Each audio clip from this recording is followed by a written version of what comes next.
Hello everyone, NIOS DElEd में जैसे कि हमने आपको बताया भी था कि आज एक हियरिंग होने वाली है। हियरिंग कंप्लीट हो चुकी है और क्या डिसीजन निकल कर आया है, चलिए उसके बारे में जानते हैं। और अभी एनआईओएस डीएलएड में आप लोगों के लिए और क्या क्या अच्छी अच्छी खबर जो है आने वाली है उस पर भी बात करेंगे। 10 दिसंबर की सुनवाई के बारे में भी बात करेंगे। आप लोग जिस तरह से सपोर्ट कर रहे हो, आप जिस तरह से हमें मोटिवेट कर रहे हो, वो उसके बारे में भी बात करेंगे। सो फ्रेंड्स, चैनल पर पहली बार विजिट कर रहे हैं तो चैनल को सब्सक्राइब कर लीजिएगा, बेल आइकन को हिट कर दीजिएगा। यहाँ पर आप लोगों को एनआईओएस डीएलएड से रिलेटेड हर वो खबर दी जाती है जो आपके लिए सही है और जो ऑथेंटिक होती है।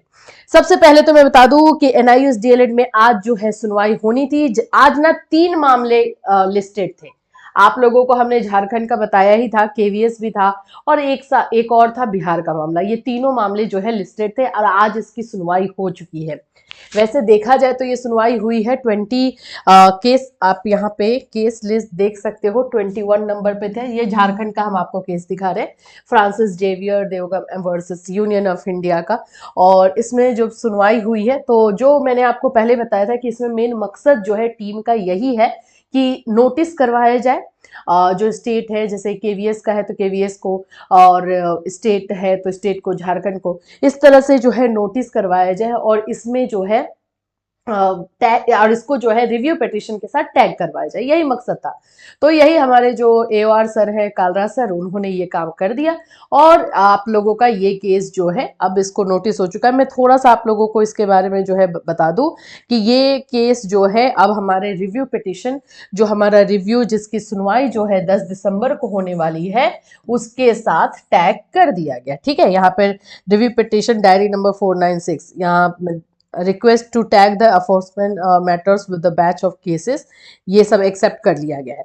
ये सारी चीजें जो है रिक्वेस्ट की गई थी और ये इसको एक्सेप्ट कर लिया गया है। तो ये अभी जो है हम आप लोगों के लिए ये इन्फॉर्मेशन निकल कर आ रही है। सुनवाई हो चुकी है और इसमें जो डिसीजन लिया जाना था, मतलब जो काम करवाना था, प्रे किया गया था, जो वो चीजें हो चुकी है। तो अब आप लोगों को जो 10 दिसंबर की सुनवाई होगी, जो आप बोल सकते हो कि एक ऐतिहासिक इसको इसलिए बोला जा रहा है ना, हिस्टोरिकल इसको डिसीजन इसलिए बोला जा रहा है कि जो फैसला पहले से दे दिया जाता है और रिव्यू में उसको बदलना, ये थोड़ा सा, मतलब जो लॉ जानते हैं उनको भी पता होगा कि ये कितना चांस रहता है, लगभग ना के बराबर रहता है।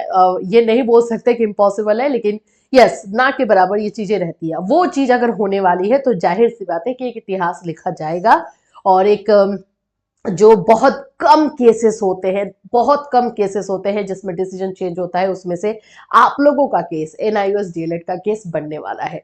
देखो 10 दिसंबर को क्या क्या चीजों पर है। अब हमारे साथ जो एमए है, 11 एमए हो चुके।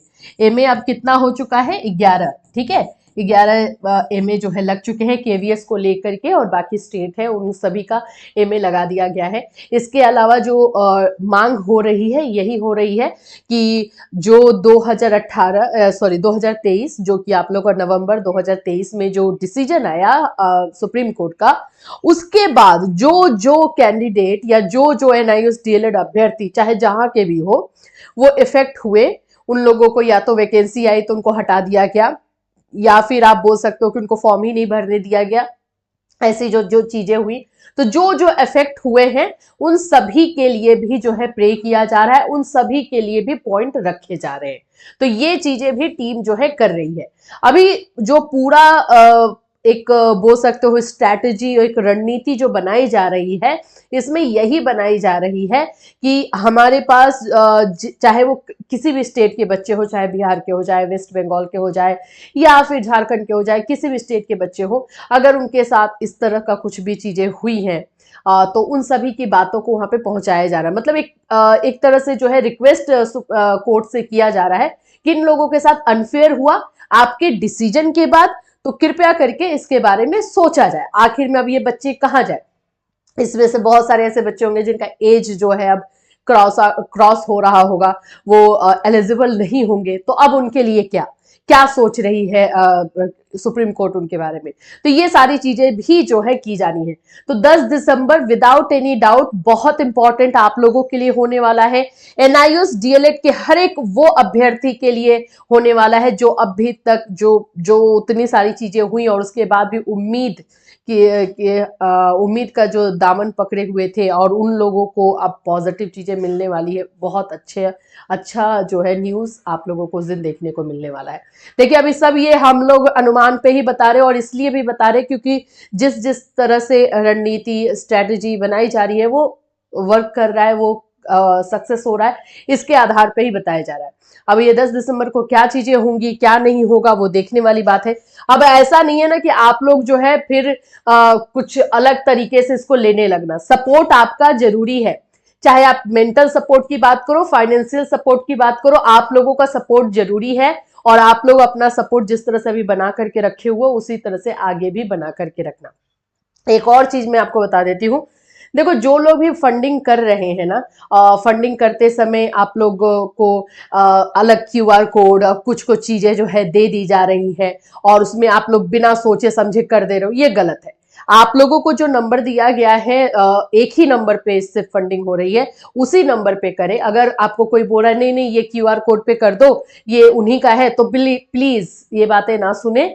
जो नंबर मिलेगा, नंबर में आप जैसे ही उसको डालोगे वैसे उनका नाम आ ही जाएगा, उसमें फिर आप कर सकते हो। तो ये थोड़ा सा ना अपना सेंस भी लगाइए, किसी और के कुछ कहने पर मत चल दीजिए। एक और मैं अभी आपको चीज बता रही हूँ कि अभी जो है जो लोग भी ऑनलाइन ट्रांजेक्शन कर रहे हैं उनके साथ फ्रॉड बहुत ज्यादा हो रहा है। जैसे कि आपके अकाउंट में कुछ पैसा भेज दिया जाएगा, बोला जाएगा कि आपके यूपीआई आईडी पे या फिर आपके क्यूआर कोड के थ्रू जो है हमने 50 रुपए या 700 रुपए भेज दिया है और आप प्लीज वो मुझे भेज दीजिए, गलती से आपके नंबर पे चला गया, ऐसे करके आजकल फ्रॉड हो रहा है। फिर आप लोग बोलोगे कि हाँ ठीक है 50 रुपए तो है भाई, चलो कर देते हैं। लेकिन वो 50 रुपए जैसे ही आप करोगे आपके अकाउंट से 50 नहीं, जितना आपका पैसा होगा, या तो 50,000 हो, 5 लाख हो, जितना हो, वो आपका जो है जो उसमें सेटिंग किया गया रहेगा उतना आपका डिडक्ट हो जाएगा।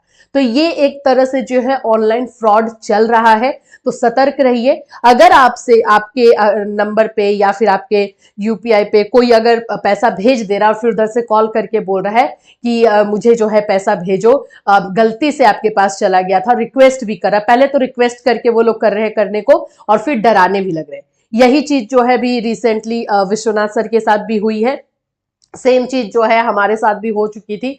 तो हमने ये सोचा कि ठीक है अभी ये एक ना रिसेंट ट्रेंड में ये लोग लेकर के आए हुए हैं और ये चीजें कर रहे हैं, तो आप लोग इससे सतर्क रहिए। अगर ऐसा कुछ भी होता है आप उनको बोलिए आकर के मेरे घर से आप कैश लेकर के जाइए, हम नहीं कर पाएंगे, आपसे गलती हुई है, ये आपकी गलती है, प्लीज माफ कर दीजिए। बस यही, आप एक नंबर ब्लॉक करोगे वो दूसरे नंबर से करेंगे, तीसरे नंबर से करेंगे, अब आपको कैसे हैंडल करना है देख लो, क्योंकि ये प्रॉब्लम जो है अभी हो रही है। तो इसमें आपके साथ कोई धोखा फ्रॉड ना हो, इसीलिए हमने जो है ये इन्फॉर्मेशन आपको दी है। तो अभी एनआईयूएस डीएलएड को लेकर के यही अपडेट है, इससे रिलेटेड और कोई अपडेट आएगा 10 दिसंबर को जो सुनवाई होने वाली है, हियरिंग होने वाली है, उससे रिलेटेड कोई अपडेट रहेगा तो डेफिनेटली हम आपको अपने चैनल के माध्यम से इन्फॉर्म करेंगे। Till then take care everyone.